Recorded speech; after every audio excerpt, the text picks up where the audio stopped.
Welcome to my channel where Karen's daughter stole my wife's purse, but then tried to claim it was self-defense.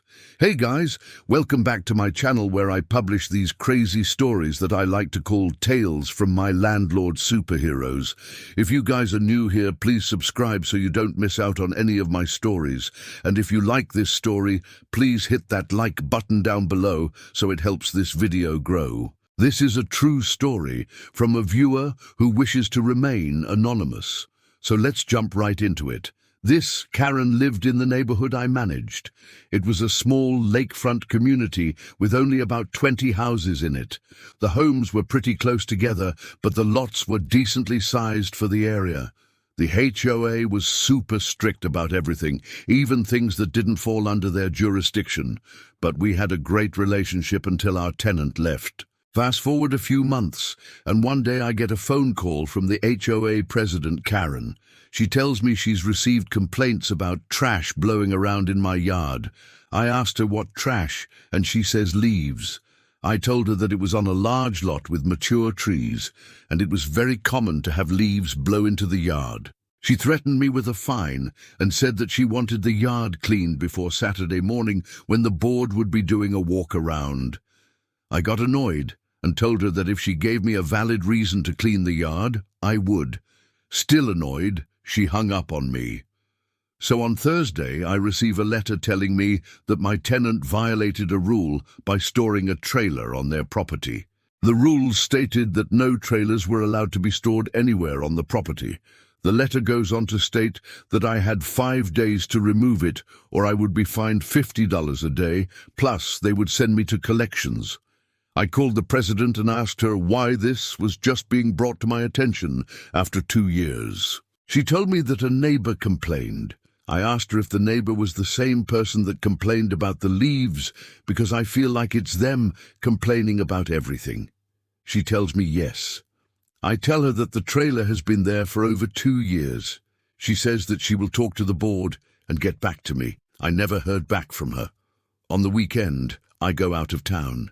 Monday rolls around and I get a voicemail from her saying that the board ruled that I must move the trailer off the property within 48 hours. I emailed them asking for more time because it's a big trailer and I need to find somewhere else to store it. They deny my request. I ask if they can help me find somewhere to store it while I find another home for it. Again, they denied my request. I called one of the neighbors who lives across the street, and I asked them what the fuss was about. He told me that his mother was upset that I haven't done anything with the weeds in my yard and the leaves. When I told him what happened, he says that I should do something about it because they hate it when you break the rules. He also said that they were going to bring it up at the next meeting to discuss possible fines. On Tuesday, I called the president again to see what the plan was to fine me. She said that they were going to take it to the next meeting on Thursday.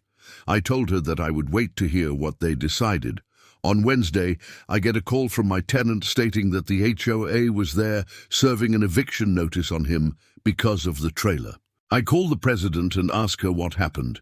She tells me that she doesn't know what I'm talking about and hangs up on me. On Thursday, I go to the meeting, which is open to the public. I wanted to speak, but they wouldn't allow me to because I wasn't an HOA member. I was stunned when they talked about fining me and the eviction.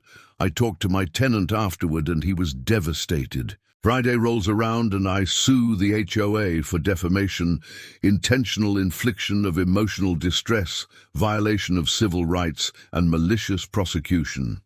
After filing, I sent the complaint letter to the HOA. Shortly after, I get a call from the president stating that they voted to rescind the eviction notice and apologize for the mistake. She wanted to know why I was suing them, and I explained everything. She says she'll call me back and I never hear from her.